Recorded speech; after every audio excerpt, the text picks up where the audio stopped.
All right, thank you very much, everybody, for coming, particularly on a rainy night. We're very excited to have you here. My name's Russell Smith. I am one of several editors who acquire work for Rare Machines, an imprint of Dundurn Press. This is our spring launch.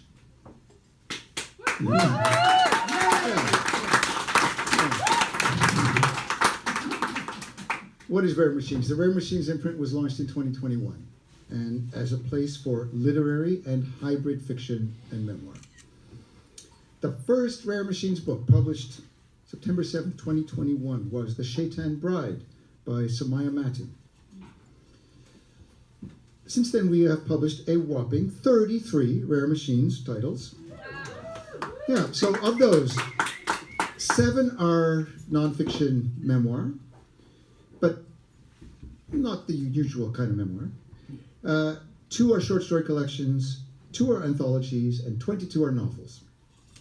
And these books have received a total of 15 prize nominations, including 2 for the Governor General's Literary Awards, 1 for the Carol Shields Prize for Fiction, 1 long list for the Scotiabank Giller Prize, 1 for the Amazon Canada First Novel Award, 2 for the First Nation Communities Read Award, and 1 for the Crime Writers of Canada Best Award for First Novel.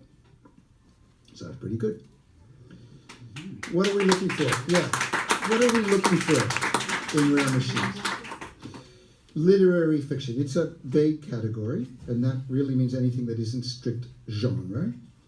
Although we have published several hybrid works that include genre elements, such as Sifton Aniper's mythical fantasy Yume, Victoria Hetherington's literary sci-fi Autonomy, David Whitten's fragmented spy novel Seven Down, Larry Gaudet's philosophical cyberpunk Eris.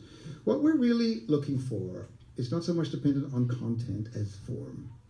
What we're really looking for is an original or elegant writing style, a distinctive voice, and you are going to hear those distinctive voices tonight. The works you're going to hear from tonight, they're the latest lineup. You're going to hear a sampling of the really wildly diverse voices and styles that make up Rare Machines. You're going to get the taste of a crime thriller about young Muslim men adrift in the suburbs, a short story collection about hauntings and spirits in different places around the world, a memoir in poetic fragments, a novel about a young man and a car, in which the car is itself a central character, and a short story from a collection about the future of food.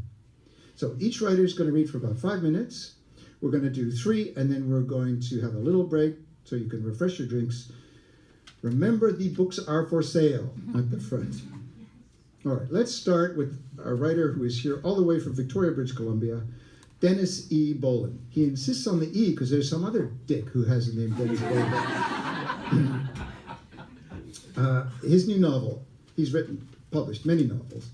This new novel, Amaranthine Chevrolet, it's set in 1967, where an unlicensed 15-year-old boy illegally drives an ancient vehicle across a changing prairie landscape on a quest that's only explained as the journey goes on. Here is Dennis E. Bolen reading from Amaranthine Chevrolet.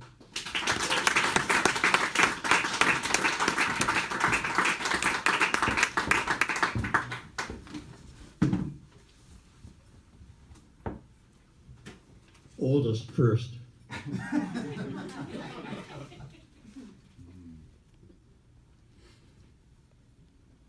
He drove steady to the thistlebound town. He drove steady. He drove, but allowed himself a pause before the display window of the last women's wear shop in the town. It stood dark.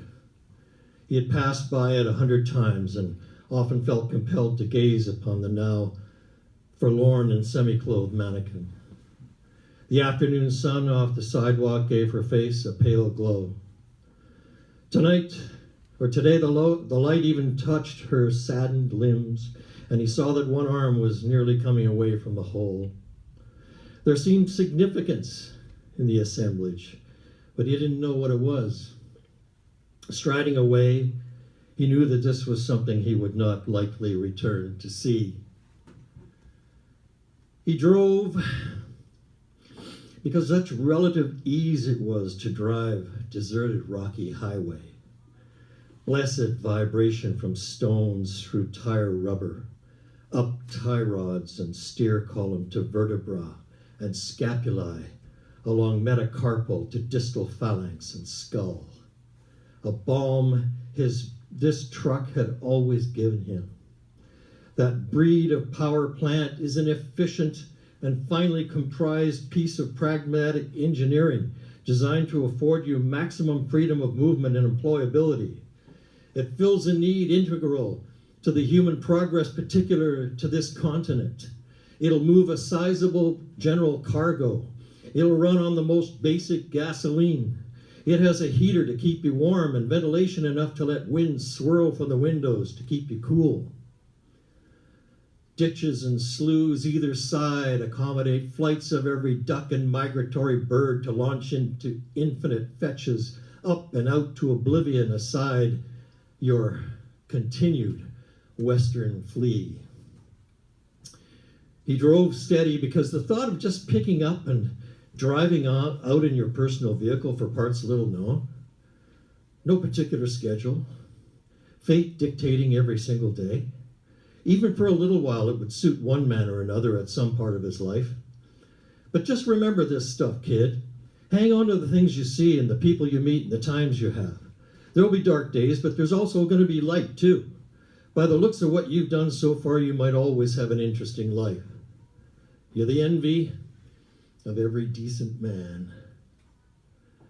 Because there's no reason for a reasonable man to put up living out here. Sure, the crops come in when you plant them, mostly, and the weather might let you bring in a profit 2 years out of 3 normally. But you know yourself, the dust will choke the breath out of you. The winter's long enough to make you forget there's any other season. Any place on earth that requires a man to string a line from his front door to the outhouse so when you gotta go, don't get lost in the blizzard, or the pitch blackness of night where you can't see your feet on the ground.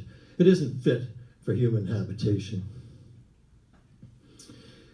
He drove steady, but the truck bottomed on a particular high point of jagged boulder, and a sound came up that was out of place. The blackness of a 40-weight fluid pool widened under the front end. Not disposed toward profanity, he struggled now to contain at least a despairing cuff of the forehead or a fruitless throwdown of his hat. Even before grabbing the toolbox or fixing the jack or plotting any kind of plan, he sat upon the running board and let grief convene a 5-minute summon in his heart.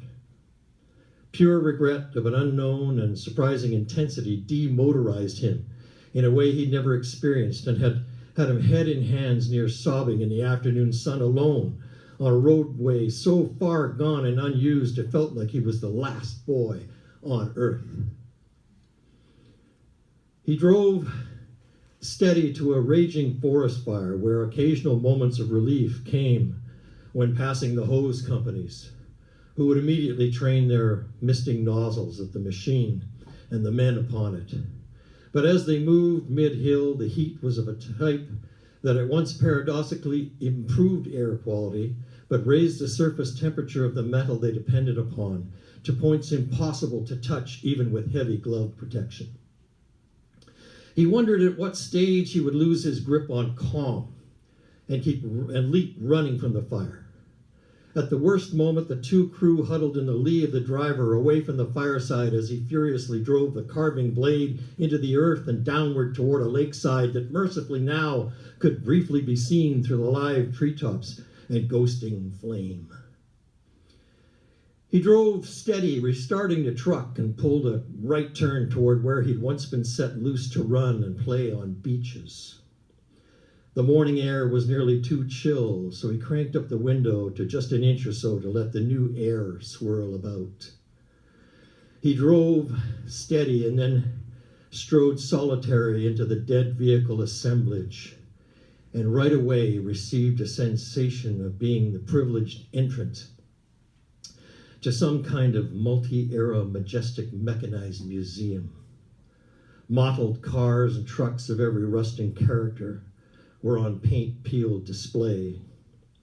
A whole history of the world he scarcely knew was galleried in a vast random alloy amalgam. He observed the phases of decrepitude and the curious variations of how surface greenery clambered up and into some vehicles and others not. Wafting scents of earth-melded hydrocarbon, haphazard features of glass. And everywhere, the suggestion of painful mortality was leavened by yawning invitations to be fascinated. Thank you.